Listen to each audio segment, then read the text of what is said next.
coming to the Up Experience to give you his recipe for health, happiness, and longevity. Please welcome best-selling author of The Blue Zones, Dan Buettner. Wow. After that wonderful song, I feel like quitting while I'm ahead and just throwing it open to questions.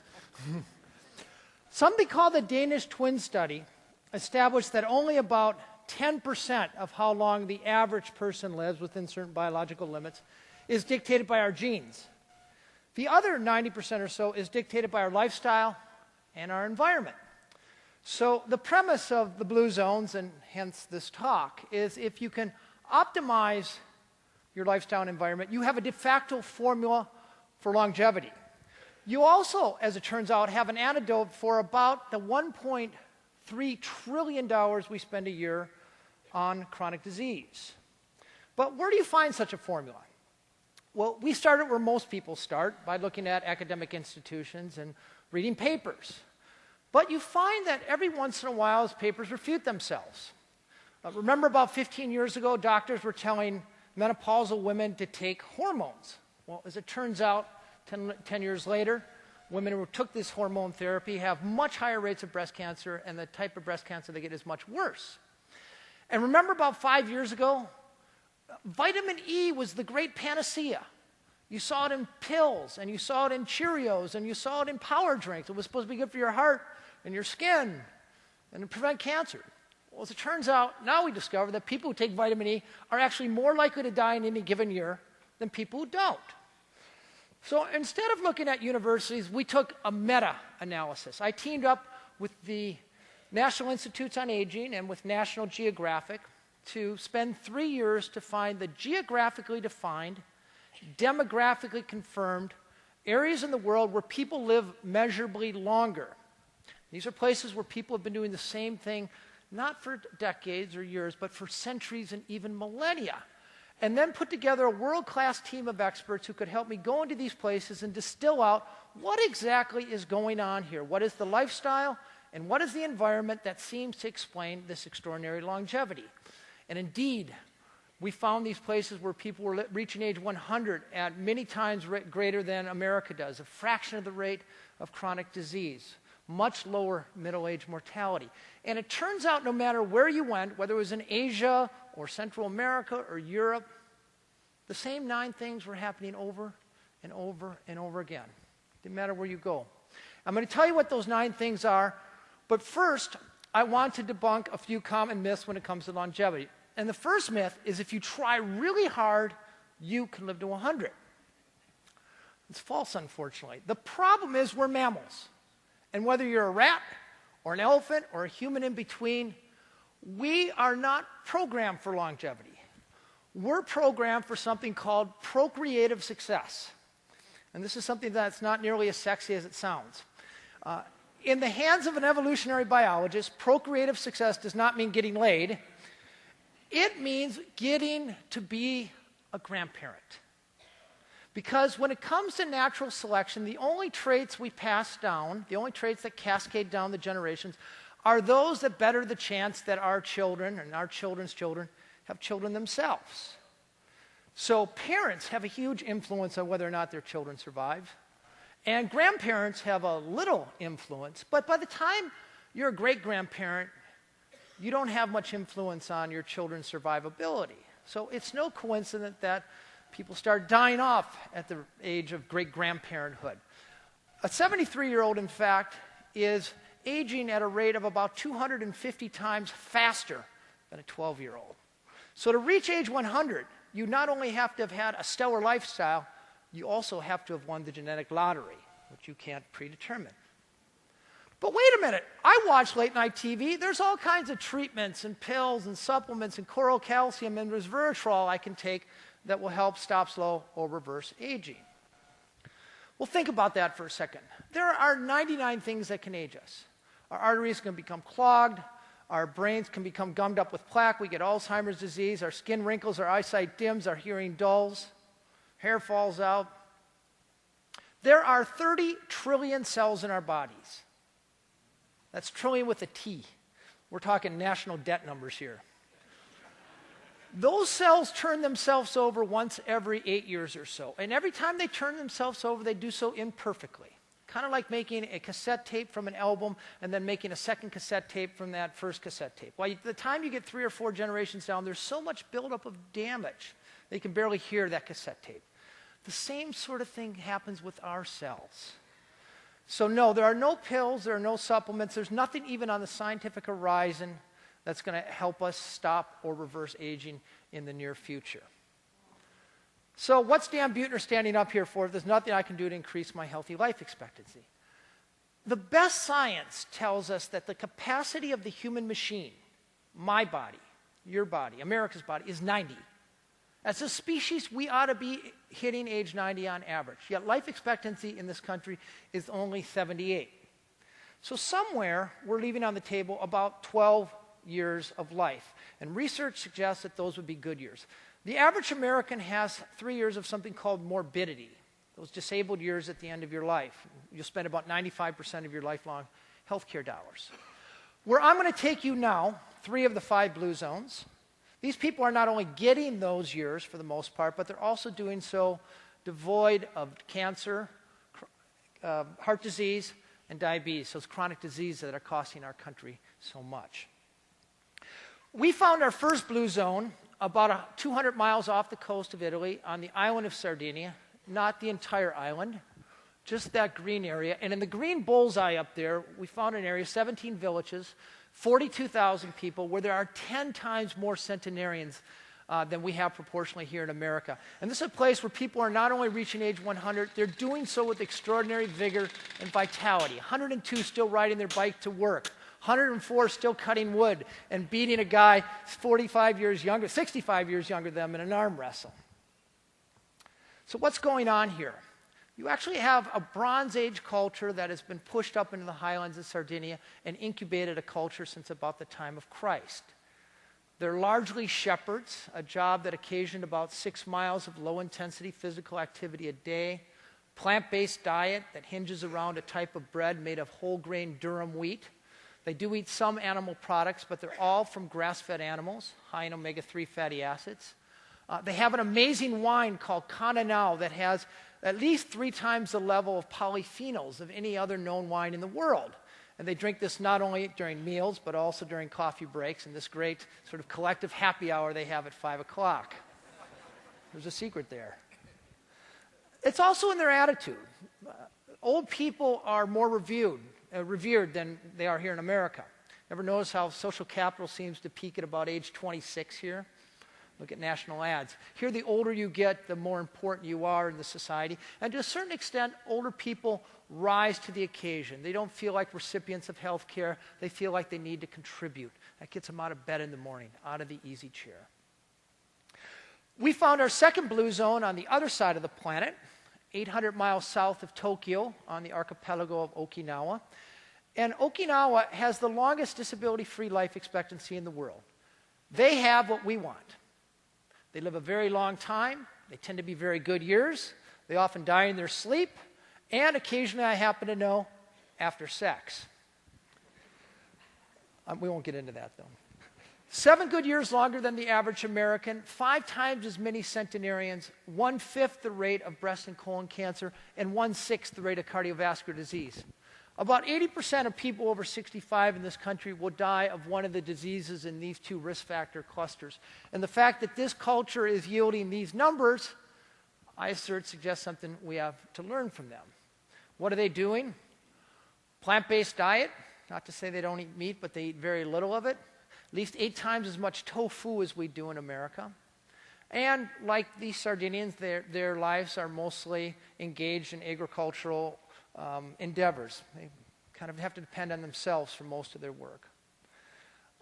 More so than what they eat, what they don't eat, before every meal, they will intone a 2,500-year-old Confucian adage, hara hachi bu, reminding them to stop eating when their stomach is 80% full.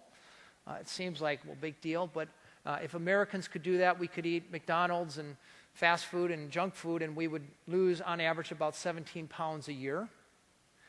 And at a very early age, they form these committed clusters they call moais. About 6 young people commit for life. And if things go well, You have to share it with your Moai. If things go poorly, a child gets sick, a parent dies, you get divorced, you can always count on your Moai. And I show this picture because these 4 ladies here have been in the same Moai for the past 97 years. They're 102. They get together every night, drink sake, gossip, argue about who that hot guy liked best back in 1942. But they're also there in very real and intangible ways when it comes to supporting each other in ways of a social network. The word retirement does not exist in the Okinawan vocabulary. Instead, the word ikigai imbues your entire adult life. That's why a 102-year-old karate master keeps getting up every morning to teach karate. And this 96-year-old fisherman fishes for his family every single day, brings it to one of each of his 3 children and their children. 95, he's still in very good shape. Finally, we explored America's Blue Zone, about 100 miles southeast of Los Angeles, down the San Bernardino Freeway. You get off at the Loma Linda exit, the first thing you see is a Del Taco and a Wiener Hut, and you're in America's Blue Zone. But what's happening here is you have the highest percentage of Seventh-day Adventists in the world. Adventists are conservative Methodists who distinguish themselves from other Christians largely in that they make a huge commitment to health and they go to church on Saturdays. So if you look at Adventists, you see something pretty incredible. The National Institutes on Health have been following Adventists for about 30 years, about 60,000 of them. You look at life expectancy of women in this country, it's about 80, but life expectancy for men is 9 years longer, about 89. And I'm sorry, for women. And for men, the difference is even more pronounced. Adventist men are living about 11 years longer than their North American counterpart. Is this genetic? No. You look at an Adventist congregation, they're white, they're black, they're Hispanic, they're Asian. They're doing a few things differently from the rest of us. First of all, they take this idea of Sabbath very seriously. From sunset on Friday until sunset on Saturday, no matter how busy they are, no matter where the kids need to be driven, they stop everything and they focus on their God, they focus on their support network, and in the afternoon, hardwired right in their scriptures, is a nature walk, evolution of which has changed the definition a little bit over time, but nevertheless, they get out every Saturday afternoon. They take their diet directly from the Bible. Genesis chapter 1, verse 26, where God talks about seeds and grains, and one stanza later, she talks about green plants. Ostensibly missing for the 3rd Blue Zone in a row, meat. They also hang out with other Adventists. And if you go to an Adventist party, you don't see people swilling bourbon or smoking a bong. They have potluck exchanges. They support each other in difficult times. They plan their Saturday walks. This is a culture that has yielded Ellsworth Wareham, multi-millionaire who still insists on doing his own yard work. After 3 days of it, he ends up, perhaps predictably, in the operating room, but not as the patient, but as the open-heart surgeon, 97 years old. Ed Rawlings, 105, he's still a working cowboy. He gets up every morning and takes a swim, and on the weekends he likes to put on the boards, do some water skiing. And then Marge Deton, who wakes up each morning, pumps iron, gets on her bicycle, and then she jumps in her 1994 root beer-colored Cadillac Seville, where she barrels down the San Bernardino Freeway and continues to volunteer for 7 different organizations. 105 years old, just turned 105. So, what do these places have in common? If you look at all of these cultures, you see the 9 things happening over and over again. And I break them down into 4 different categories. And the first category is physical activity. I'm about to utter a heresy here. Exercise does not work. If you look at these spry centenarians, none of them ran marathons or read Shape magazine or participated belonged to a gym. But they all lived in environments that constantly nudged them into physical activity. They lived in towns and villages where they walked to their friend's house, walked to the grocery store, walk to church. They all had gardens, which nudged them out into the yard year-round for the most part. We figure they burn probably an extra 500 calories a day without even thinking about it. The next category is the right outlook. Downshifting. You tell people you found blue zones in the South Pacific or the Mediterranean, and people say, sure. If I live in a place like that, I wouldn't have any stress. I'd live a long time too. But these people worry about the same things we do. They worry about their health. They worry about their children. They worry about their finances. In fact, they're poorer people than we are. But what they have that we don't have are mechanisms to shed that stress every day. The Okinawans have ancestor veneration. The Adventists have prayer. And the Sardinians just have a happy hour, but that works too. They have purpose right in their vocabulary. You know, the two most dangerous years in your life is the year you're born, because of infant mortality, you can't do much about that, and the year you retire. There's a threefold spike in mortality the year you retire. Is that because of the wild retirement party? I doubt it. No, I think what happens when you retire, you lose that work-given sense of purpose that gets you out of bed, out of the easy chair every morning, gets you to take your medicines, do your exercise, etc. When it comes to eating, you don't see diets per se. People do drink in most of the blue zones, 1 to 2 drinks a day. And no, you can't save up all week long and have 14 on Saturday. They eat largely a plant-based diet. It doesn't mean they don't eat meat, but meat is always a celebratory food or a condiment, kind of the sideshow on the plate. We figure about 2 servings, about the size of a deck of cards. What you see in blue zone diets throughout the world are beans and nuts. And indeed, one big study shows that people who eat nuts, about 2 ounces a day, 4 times a week, live 2 to 3 years longer than people who don't eat nuts. And then finally, they have all kinds of strategies to keep from overeating. We're marketed the idea all the time that the secret to health is we can eat our way to health. Well, we've eaten ourselves way past health in this country. The secrets, I think, are setting up your eating environment so you're nudged away from food. This idea of hara hachibu that the Okinawans do, pre-plating the food at the counter instead of eating family style. And it turns out that people who eat a large breakfast counterintuitively, proteins and fats and fruits and vegetables, actually consume fewer calories throughout the day than those who start their day with a breakfast bar. And then finally, the foundation on which all of this rests is how we connect. We know that people who live in strong families, what I mean by this, keeping your aging parent nearby, it's worth 2 to 4 years of extra life expectancy for that parent. Taking care of your children, investing in a spouse. Married people outlive unmarried people in every respect. That will add another 3 to 4 years of life expectancy. Longest lived people in the world, and I interviewed 250, all belong to a faith-based community. Doesn't matter if you're Christian or Muslim or Jewish or maybe even a good atheist, but we know people who participate 4 times a month live 40 to 14 years longer than people who don't.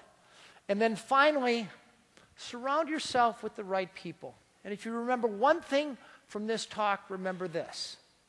We know from the Framingham studies, if your 3 best friends are obese, there's a 150% better chance that you'll be obese. If your friends smoke, your 3 best friends, there's a 60% better chance that you smoke. If your friends are unhappy, even if your friends are lonely, that behavior is contagious as well. So the strategy here is to think about who you're spending Tuesday nights with. Do you hang out with somebody who sits on the couch, eats Doritos, and watches reruns of Leave It to Beaver? Or do you hang out with somebody who bikes or gardens or bowls or walks or engages in things like the UP conference? It has a huge impact because friends tend to be long-term adventures. Pills and supplements, even if they do work, we stop taking them, research shows, after about 9 months on average. So you can believe the secrets of the world's longest-lived people, or you can take the advice of Marge Jatan, the 105-year-old who still drives around in a Cadillac. I spent days with her interviewing her, and at the very end of it, I said, Marge, do you have any wisdom for the rest of us who might want to live to 105 years old? And she put her head down and she thought for a moment, and she looked up and she said, well, if you start to feel like you're going to die, don't. Thank you very much. Thank you.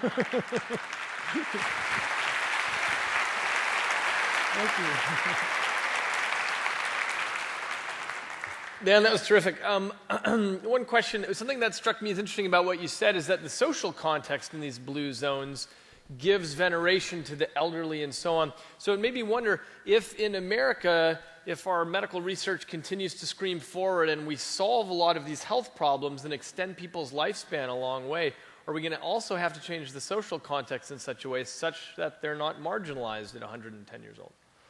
Well, you look at mammals, and the mammals that survive the best tend to have grandparents that help raise the young. So there's one cue for us. Also, the older people who make you think that if we have too many centenarians, we're going to bankrupt the Social Security system. But it turns out it costs a lot less for a society to reach for people to reach age 100 because they tend to be contributing longer, and they also have a much lower chance of getting chronic disease. Chronic diseases are hugely expensive. So the people who are dying at age 60 are the ones who are dying of expensive diseases like heart disease, cancer, and diabetes. That's right. You essentially want to last to the end and then drop off the cliff that's right. quickly. That's right. Okay, After another, you know what. another hand for Dan. Thank you so much.